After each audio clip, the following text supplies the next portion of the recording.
Praise the Lord. Glory to God. Magandang umaga po muli sa aming mga kaibigan sa Panginoon, lalo tigit sa dako ito ng bayan ng Swan. Praise the Lord. Isang mabuting bagay po na tayo muli ay magbubulay ng kanyang mga salita. Ngunit isang mabuting bagay, mga kaibigan, na tayo ay lumapit sa Panginoon, ipagkatiwala natin sa Diyos ang lahat ng mga bagay, maging bago sa kanyang pagbubulay ng kanyang mga salita. Praise the Lord. Ama naming Diyos, banal at makapangyarihan sa lahat, kami nagpapasalamat sa oras na ito, sapagat narito muli ay yung biyaya at kahabagan ng kalakasan ay patuloy may binigay sa amin. Dalangin namin sa iyo, pagpalain mo ang bawat mga tupa mo sa dako ito, ang bawat makikinig sa iyong mga salita. Ikaw siya magpapala. Salamat po dakilang Ama, sa pangalan ni Jesus. Amen. Praise the Lord. To God be all the glory. Kaya isang mabuting bagay po na tayo muli ay nagkita-kita sa dakong ito upang tayo ay makapakinig muli ng kanyang mga salita. To God be all the glory. Kaya ang sabi po ng banal na kasulatan, ang sabi ng ating Panginoon na aklat na ito ng kautusan ay huwag mahiwalay sa iyong bibig, kundi yung pagbubulayan araw at gabi, upang iyong masunod na gawin ang ayon sa lahat na nakasulat dito. Kaya mga kaibigan namin sa Panginoon, ang pangangaral ng salita ng Diyos, ang pangangaral ng Ebanghelyo, ang payo ng kanyang mga salita na laging pagbubulayan araw at gabi. To God be the glory. Kaya sa dakong ito, mga kaibigan, ay lalo tigit ay maganda naman ang panahon. Dahil pagdating kasi ng hapon, umuulan eh. Baga ngayon umaga, ang init-init. Pagdating ng hapon, lakas ng ulan. Kaya mga kaibigan namin, sabay samantalahin ang panahon habang may buhay. At kalakasan tayo na kailangan natin mapapakinggan ang kanyang mga salita. Praise the Lord. To God be the glory. Praise the Lord. Kaya mga kaibigan namin sa Panginoon, sabi ng banal na kasulatan, laging pagbubulayan. Praise God. Kaya mapalad tayo na laging nakapakinig ng kanyang mga salita sapagkat yan ang layunin. Yan ay isa sa layunin ng ating Panginoon na tayo ay makapakinig ng kanyang mga salita. Praise the Lord. Kaya ang sabi ay laging pagbubulayan araw at gabi. Glory to God. Kaya paghapon, pag hindi umuulan ng hapon, nangangaral tayo. Kaso nga lang, hindi dito sa Sual. Doon kami sa Alaminos. Bagamat meron kaming chapel dito lang sa highway. Malapit dyan sa may Pakurbada. Kaya, mga kaibigan namin sa Panginoon, isang mabuting bagay na lagi tayo makapakinig. Glory to God. Kaya saan ba dapat ipapangaral ng Ebanghelyo? Doon sa mga tao. Dahil sabi ng Panginoon na ipapangaral ng Ebanghelyo sa lahat ng mga tao. Kung saan may mga tao. Kaya ang dako ito ay bayan. Kumbaga, may mga tao. Hindi naman tayo pwedeng mangaral sa walang tao. Sino makikinig doon? Mga kaibigan. Kaya sabi ng banal na kasulatan, kailangan samantalahin habang may panahon pa. Samantalahin, papakinggan ang kanyang mga salita. Praise the Lord. To God be all the glory. Kaya mga kaibigan namin sa Panginoon, sa anong layunin? Kung bakit nais ng Diyos ng kanyang mga salita ay lagi-lagi nating mapapakinggan o pinapaabot ng Diyos sa atin. Isa sa layunin ng ating Panginoon, mga kaibigan, upang ang tao'y makasunod. Like sa ating binasa kanina. Upang ang tao'y makasunod sa nakasulat dito. Ano daw ito? Ang banal na kasulatan, aklat ng kautusan. Aklat ng mga kautusan. Kaya mga kaibigan namin sa ang pangangaral ng Ebanghelyo ay utos ng Diyos. Utos ito ng Panginoon na ipapangaral sa lahat ng mga tao. Glory to God. Kaya kung bakit may pangangaral sa ganitong lugar, sa mga bayan, at ngayon, sapagkat yan ay gawain ng ating Panginoon, siya ay nagkatawang tao paano siya ay nandito pa sa lupa. Siya ay nangangaral sa bawat nayon, sa bawat bayan. Saan pa? Sa mga bahay-bahay. Glory to God. Sa mga gawa, sa 542. Sa mga bahay-bahay, nangangaral. Kaya kung saan may tao, kailangan ipapangaral yung kanyang mga salita. Sapagkat ito ang isa sa layunin ng ating Panginoon. Pinakadakilang utos. Kaya aklat na ito ng kautusan. Ang aklat na ito ng kautusan ay huwag mahiwalay sa ating bibig. Praise the Lord. Laging pagbubulayan araw at gabi upang ating masunod na gawin ang lahat na nakasulat dito. Pero mga kaibigan namin, alam naman natin hindi naman lahat talaga nasusunod natin. Pero isa sa ating kukunin, mga kaibigan, yung pangangaral ng Ebanghelyo. Yan ay dakilang utos ng ating Panginoon. Praise the Lord. Dakilang utos ng Diyos ang pangangaral. Kaya nga sabi ng banal na kasulatan, ang pangaral ng Ebanghelyo, sa paningin ng tao, sabi sa Korinto, sa paningin ng tao, ang pangangaral ng Ebanghelyo, walang kabuluhan. Pero sa Diyos, mga kaibigan, ito mismo ay karunungan mula sa langit. Praise the Lord. Kaya mga kaibigan namin sa Panginoon, ano ang sabi? Ito'y kinalulugdan ng Diyos. Ano ba yung kinalulugdan? Sa mababaw na salin, pagpasensya yun kung ako hindi marunong mag-Ilocano. Nakakaintindi lang ako ng konti. Para hindi man ako maibinta. Sinasabi nila, naku, maibibinta ka niyan. Kaya mga kaibigan namin sa Panginoon, sabi ng banal na kasulatan na kailangan natin ang mapapakinggan ang Ebanghelyo sapagkat ito pala'y kalugod-lugod sa Diyos. Ito mismo ay kagalakan ng Panginoon. Kagalakan ng Panginoon sa langit na kanyang mga salita ay maipapangaral sa mga tao. Ang Diyos nagagalak. Bakit po? Sapagkat ang Diyos ang tumitingin, nakatunghay sa ating mga puso ngayon. Nakikita ng Diyos ang laman ng ating isipan. Nakikita ng Diyos ang laman ng ating damdamin. Praise the Lord. Kaya ang pangangaral ng Ebanghelyo, isa sa dakilang utos ng ating Panginoon. Kaya kailangan natin pakinggan.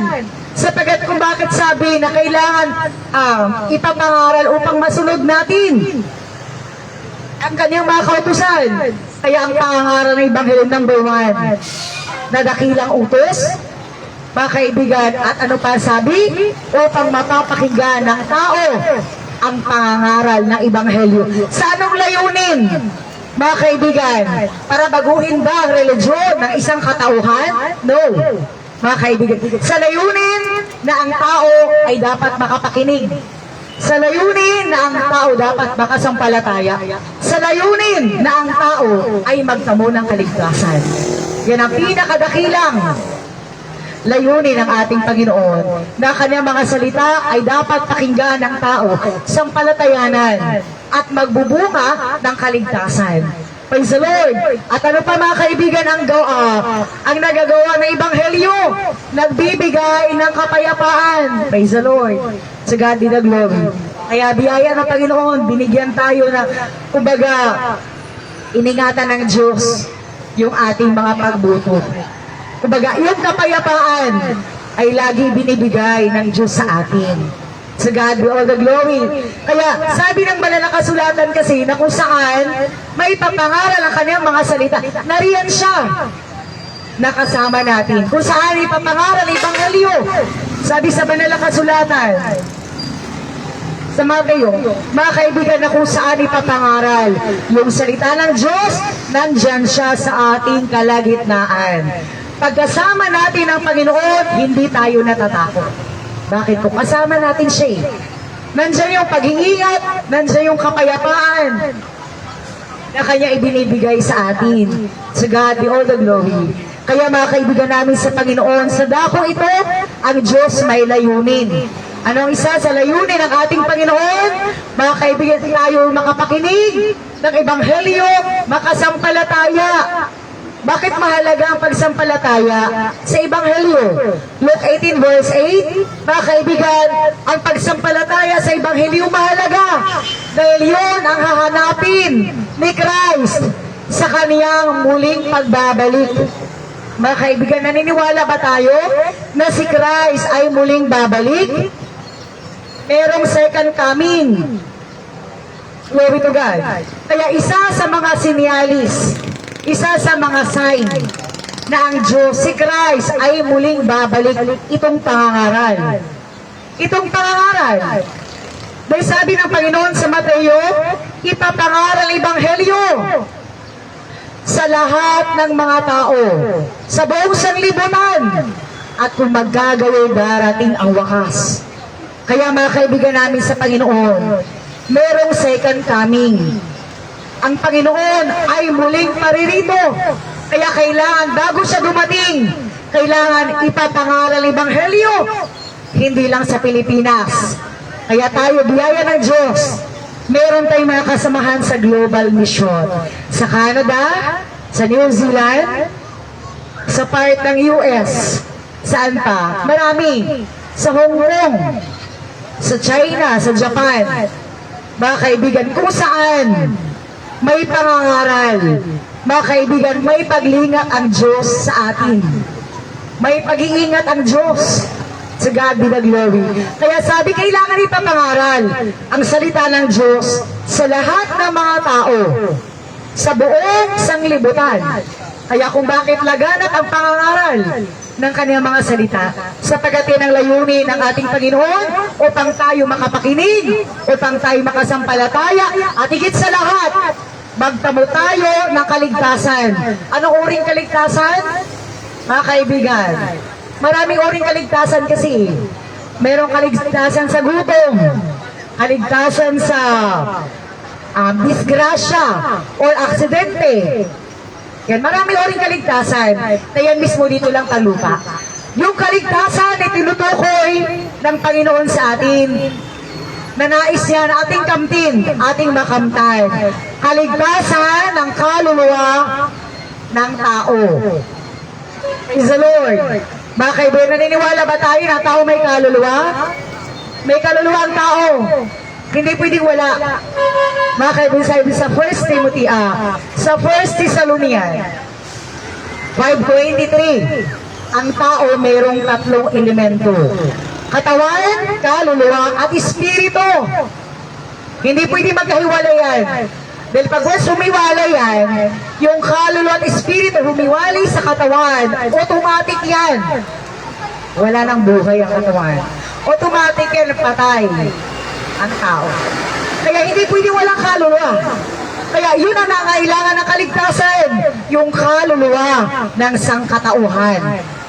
Na kung paano si Christ binigay ng Ama dito sa lupa para tubusin ang ating mga pagkakasala upang magtamo ng kaligtasan ang ating mga kaluluwa.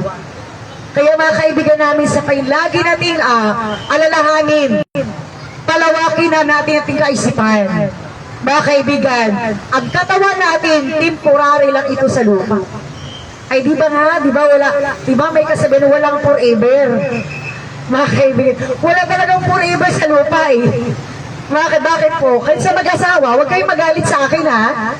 Dahil una, mga kaibigan, kahit sa mag-asawa, parehas ba sila na, may mga time na, parehas sila na, binawian na ng buhay. Nauna na, meron namang nauna na yung isa. Meron nang parehas sila. Kaya mga kaibigan, dito sa lupa, sa katotohanan, wala talagang forever. Saan may forever? Mga kaibigan, sa Diyos lang. Sa God be all the glory. Kayo mga kaibigan namin sa Panginoon,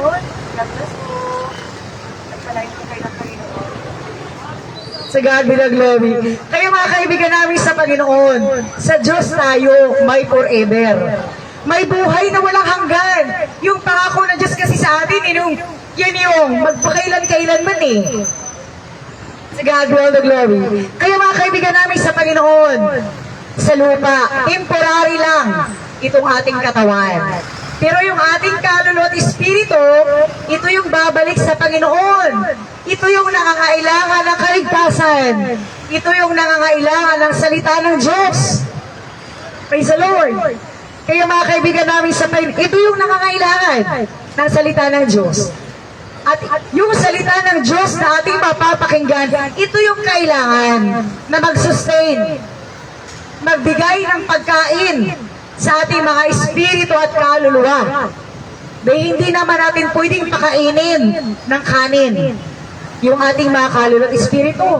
Nakikita ba natin ating kaluluwa at espiritu para subukan ng kanin? Ay, di po ba hindi? Mga kaibigan namin sa Panginoon, kaya hindi pwede mag-sustain ng kanin, gulay, karne, or kung ano paman sa ating kaluluwa at espiritu. Ibang pagkain ng ating kaluluwa at espiritu. Ang pagkain ng ating kaluluwa at espiritu, walang iba, salita ng Diyos. Diba? Sabi ng Panginoon sa Mateo sa 4:4. Nasabi ng banal na kasulatan, nasusulat na ang tao hindi lamang nabubuhay sa tinapay lang. Ay pag sinasabing tinapay, sumisimbolo yan sa mga material na bagay, mga nabubulok. Kaya hindi lamang ang tao nabubuhay doon. Bakit po? Hindi lang kasi tayo puro katawan eh. Meron tayong kaluluwa at espiritu na nasa loob ng ating katawan na siya yung nangangailangan ng salita ng Diyos. To God be all the glory. Kaya mga kaibigan namin sa Panginoon, salamat sa Diyos. Sapagat narito ang kanyang mga salita na siyang patuloy sa atin na ipinapaabot na nais ng Panginoon nang wag lang nating ang bigyan ng kahalagahan yung ating pisikal, sapagat yung ating pisikal, temporary lang yan dito sa lupa. Temporary lang yan. Ang babalik sa Panginoon, yung kaluluwa at espiritu ng tao. Yung ating katawan saan babalik? Sa alabok. Sinong makinabang? Mga kaibigan, sinong makinabang sa ating katawan? Walang iba kundi yung mga uod, mga bulati. Sino rin takot sa bulati? Takot sa uod. Ako takot ako dyan eh. Mga kaibigan. Kaya mga kaibigan namin sa Panginoon, kaya sabi ng Bible, yung ating katawan babalik sa alabok. Kaya kahit sabihin pa natin, ikaw na pinakamaganda sa buong mundo, pag mamatay ang tao, ano ang mukha?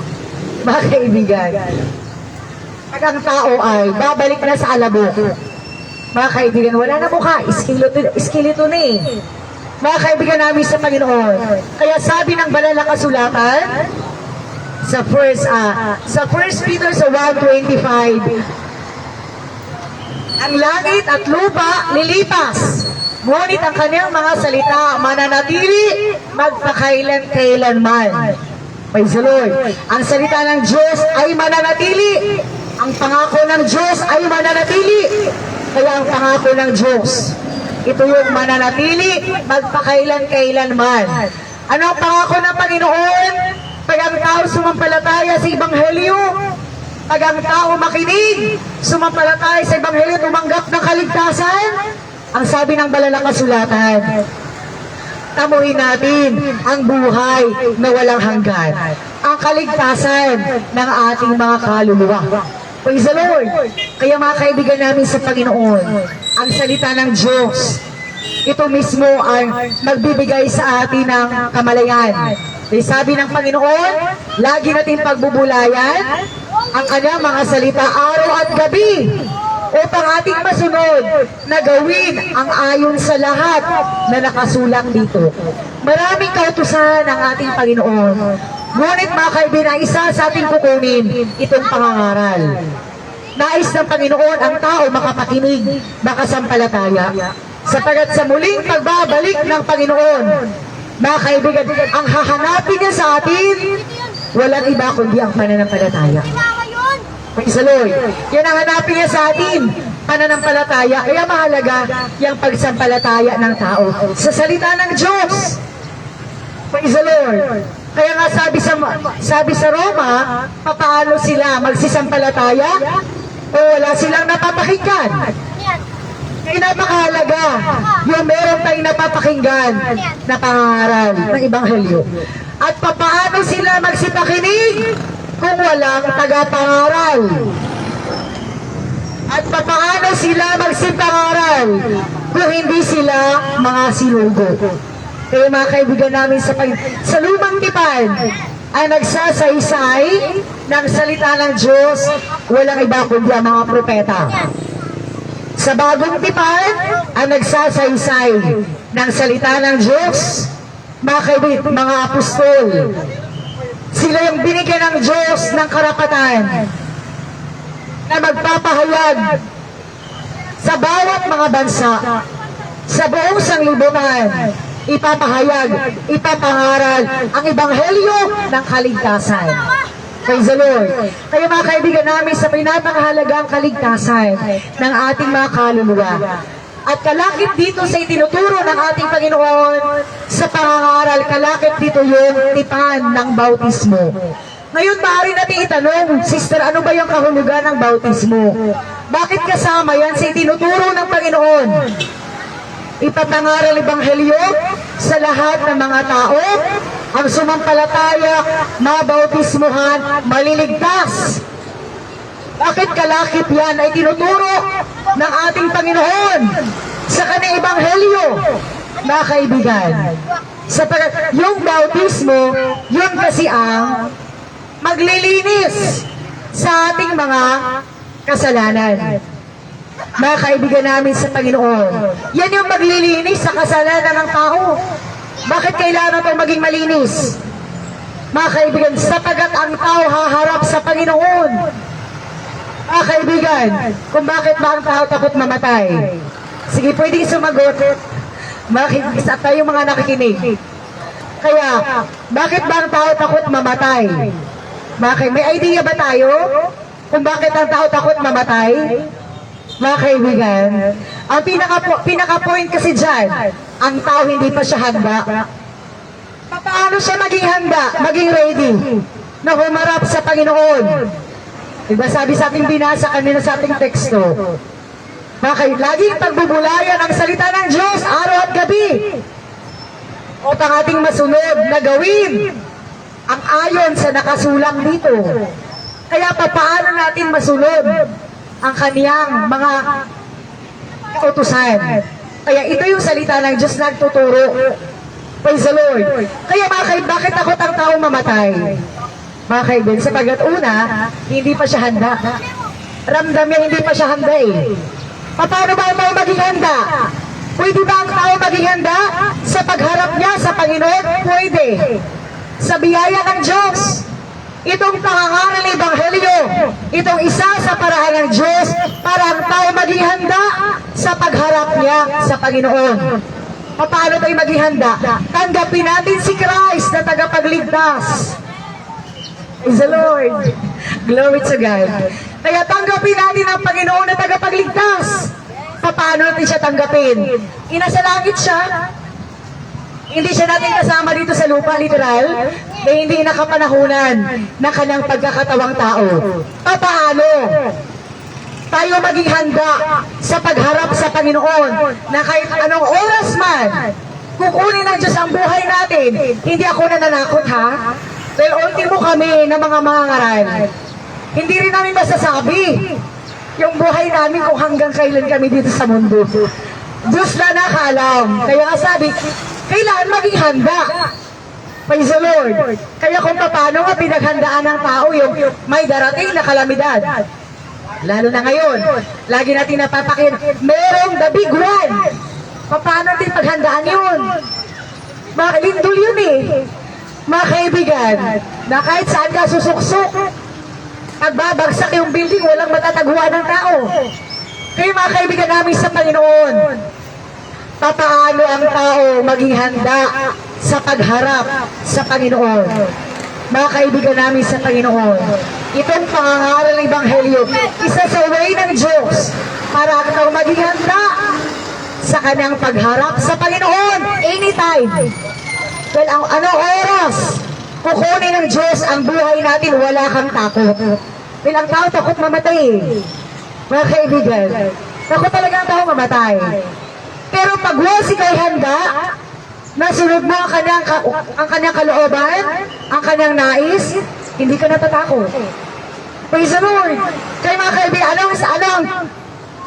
ano isa sa paraan ng Diyos? Tanggapin natin yung paghugas sa kasalanan, yung tipan ng bautismo.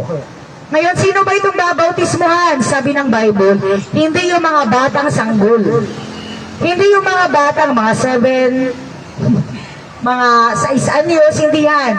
Yung dapat bautismuhan, ang dapat hugasan, Mga kaibigan, sa pamagitan ng bautismo, yung may sapat na nagulang na nakakaalam na ng tama at mali.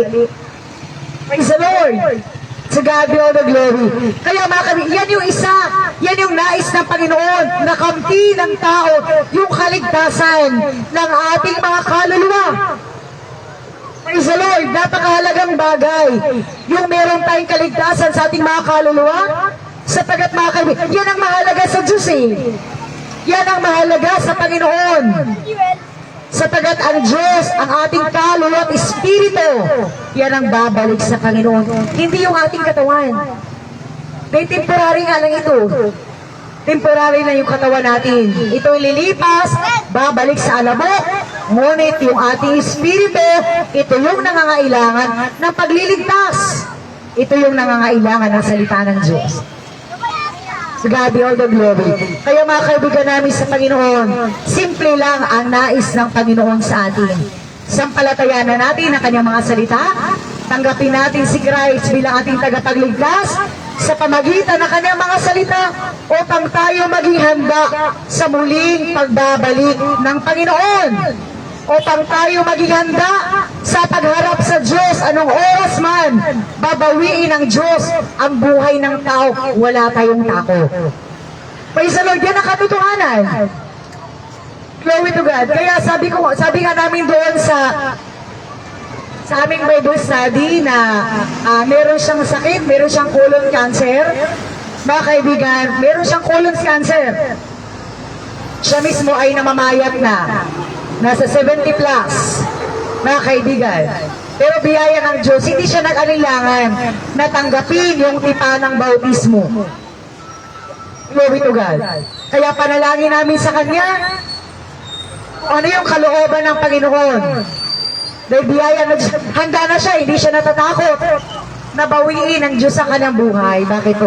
Sinunod niya ang nais ng Panginoon. Ang isa sa nais ng Diyos na kailangan ng tao ay humakbang. Ang magpapatunay kasi na tayo sumampalataya, humakbang tayo sa tipa ng kaligtasan, sa tipa ng bautismo. Praise the Lord. Kaya mga kaibigan namin sa Panginoon, ang Diyos may layunin sa dakong ito sa bawat isa sa atin. So God be all the glory. Kaya mga kaibigan namin sa Panginoon, yan ang nais ng Panginoon sa atin, na tayo ay makapakinig. Huwag nating sayangin ang panahon. Dahil mga kaibigan, maiksi na lang yung panahon natin. Tuwing araw, araw-araw, umiikot ang mundo. Mga kaibigan, ang panahon natin umiiksi. At ang buhay ng tao paiksi ng paiksi. Kaya mga kaibigan, huwag nating sayangin ang panahon. Habang may pagkakataon pa, dahil sabi ng Bible, ipapangaral Ebanghelyo sa lahat ng mga bansa, sa lahat ng mga tao, bago dumating ang wakas. Kaya pag ito sinasabing wakas, hindi lamang wakas ng mundo, mga kaibigan, wakas ng buhay ng tao. Meron talagang wakas ang buhay ng tao eh. Meron nga tayo nakakausap natin ngayon. Mamaya-maya, wala na. Nabalitaan na natin mga ilang araw. Wala. Kausap ko pa siya noong mga nakaraang araw. Tapos namamalaya na natin, wala na. Ano yan? Yan yung tinatawag na ang buhay ng tao ay nakatakda na mayroong wakas. Kaya mga kaibigan namin sa Panginoon, paano tayo maghihanda sa pagharap natin sa Panginoon? Mga kaibigan, itong salita ng Diyos, bigyan natin ito ng kahalagahan. Habang may pagkakataon pa tayo, huwag nating ibabaliwala, huwag nating i-ignore, kundi bigyan natin ng kahalagahan, pakinggan natin, sampalatayanan natin yung salita ng Diyos. At ito yung magdadala sa atin sa tunay na kaligtasan. Ito yung magdadala sa atin sa buhay na walang hanggan. To God be all the glory. Ito yung magbibigay sa atin sa tunay na pangako na forever. Sa Diyos lang may forever. To God be all the glory. Sa Diyos lang tayo may buhay na walang hanggan. Sa lupa, mga kaibigan, ang buhay ng tao ay mayroong limitasyon. Yan ang katotohanan. May limitasyon ang buhay ng tao sa lupa. Kaya kailangan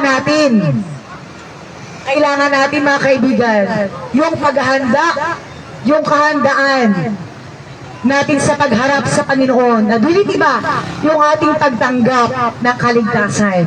Sa pagtanggap natin ng kaligtasan, doon may pangako ang Diyos, buhay na walang hanggan. Sa God be the glory, pagpalain po kayo ng ating Panginoon. Praise the Lord. Kaya kami pumuli ang kabahagi. Kami pumuli ang kabahagi ng Pentecostal Missionary Church of Christ in the Fourth Watch. Mga kaibigan namin sa Panginoon na patuloy nagsasaysay ng kanyang mga salita kahit saan. Maging sa Global Mission, meron po tayong mga kasamahan. At ganun din, mga kaibigan, maging sa ating mga pagtataguyod sa kanyang misyon. Yan ay biblikal. Kaya yung ating pagtataguyod sa gawain ng Panginoon, yan mismo ay utos ng ating Panginoon na tumanggap na kaloob sa gitna ng mga tao. Hindi naman kami pwedeng tatanggap na kaloob sa walang tao. Gaya ng pangangaral. Hindi ka pwedeng mangaral sa walang tao. Mga kaibigan namin sa Panginoon. Kaya, yung pagtanggap na offering sa lahat ng uri ng tao. Kaninong utos? Sa Panginoon. Mula pa sa lumang tipan hanggang sa bagong tipan. Praise the Lord. Ang sabi, tumanggap na kaloob sa gitna ng mga tao. Psalm 68 verse 18. Tumanggap ng kaloob sa gitna ng mga tao, maging sa mga mapangimagsik upang ang Diyos ay makataang kasama nila. Praise the Lord. Kaya mga kaibigan namin sa Panginoon, yung pagtanggap na kaloob, yung ating pagbibigay sa misyon, hindi po yan bayad sa pangangaral. Bakit? Kaya nga may offertory. Kaya natuto tayo mag-offertory message. Bakit po? Sapagkat yan kasi ang laging sinasabi ng tao noon. Kaya mas maganda na maliliwanagan tayo na yung pagtanggap ng kaloob, yan ay hindi bayad sa pangangaral. Dahil ikaw ay nakinig. Mga kaibigan, hindi yan bayad. Dahil pag sinasabing bayad, automatic po yan may presyo. Mga kaibigan, wala namang binabanggit ang Bible na presyo eh. Ang sabi ng Bible, makidamay ka doon sa nagtuturo at doon sa itinuturo. Ano bang itinuturo?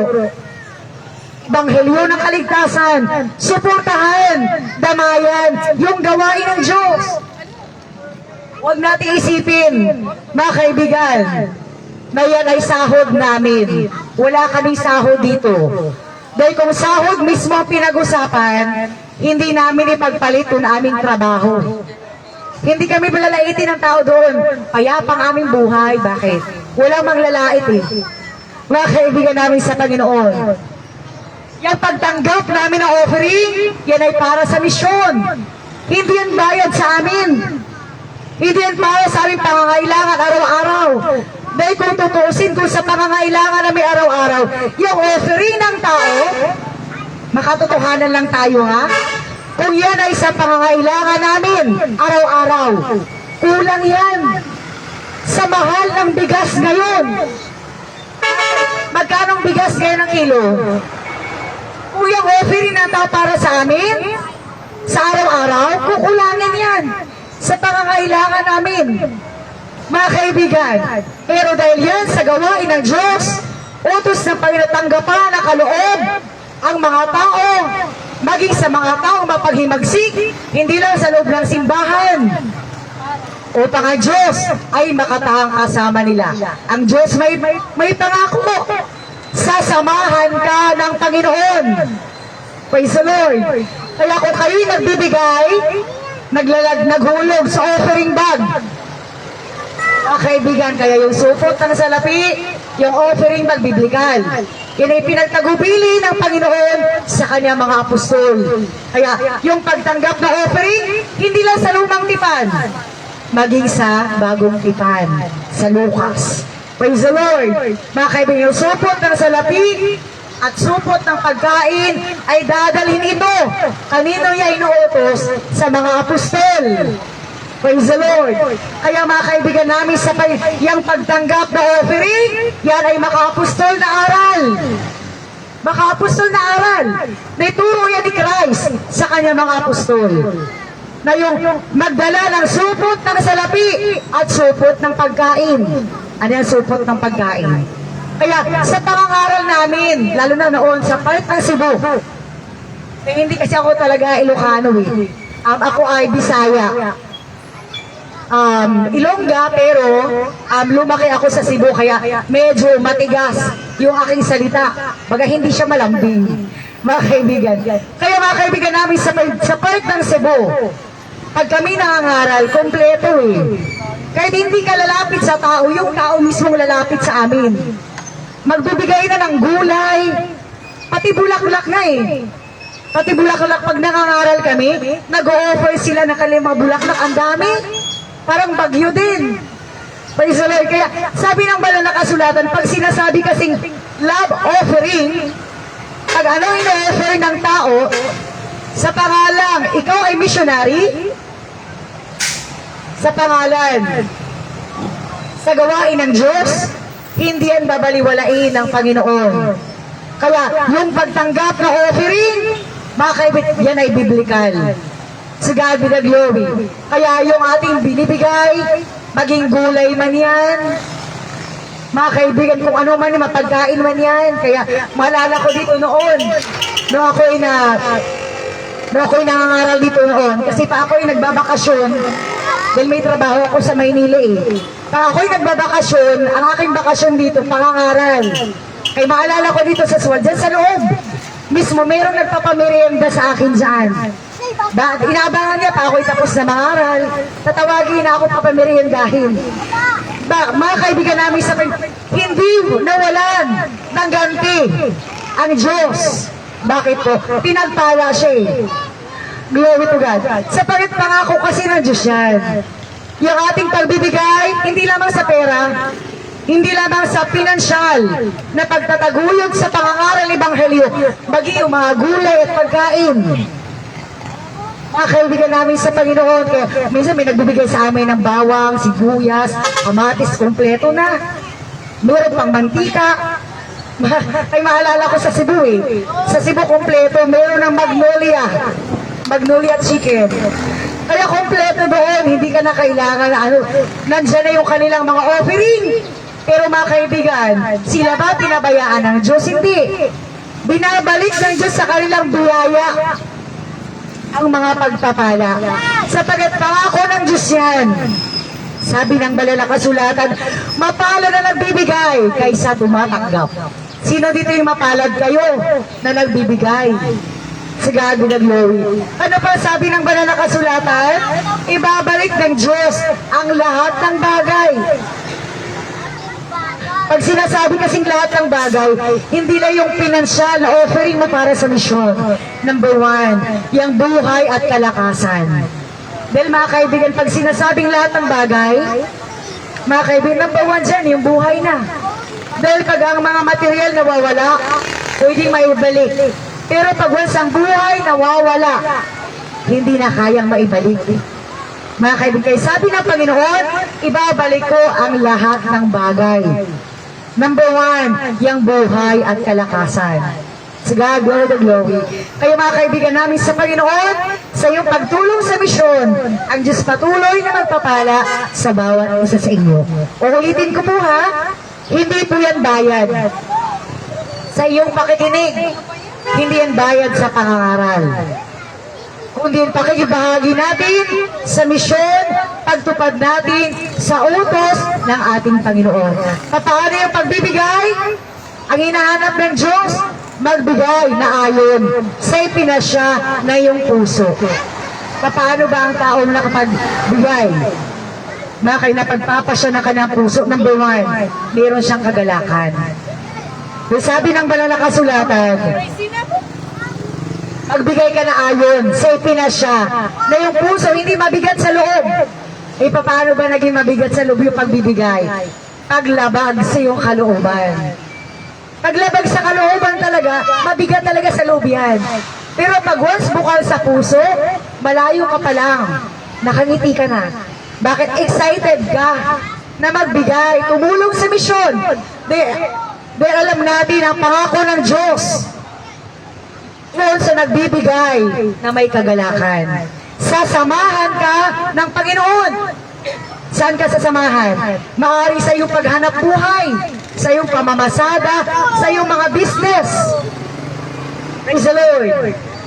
Kaya mga kaibigan namin sa Panginoon, ang Diyos ang patuloy na magpapala at mag-iingat sa bawat isa sa atin. Ingatan ka ng Diyos sa mga aksidente, sa mga masasamang mga panganib. Kaya yan ang pangako ng Panginoon. Kaya mga kaibigan namin sa Panginoon, ang Diyos patuloy na magpapala sa bawat isa sa inyo. To God be the glory. Meron po tayong programa, mga kaibigan, sa Channel 13, sa PTV4, Oras ng Katotohanan, at ganon din sa Gen 21, sa Live TV on Beam, at ganon din, meron din tayong programa ang pangangaral ng 11 o'clock, mga 11 o'clock, sa BZ80 Prayer Power, at ganon din sa Live Radio. Basta mga kaibigan, yung oras na katotohanan sa atin po yan. At meron din po tayong pangangaral sa Fort Watch Media tuwing alas 2 ng hapon, 1:30 to 2 p.m. ng linggo ng hapon. Praise the Lord, oras ng katotohanan. Ang Diyos patuloy na magpapala sa bawat isa sa atin. To God be all the glory.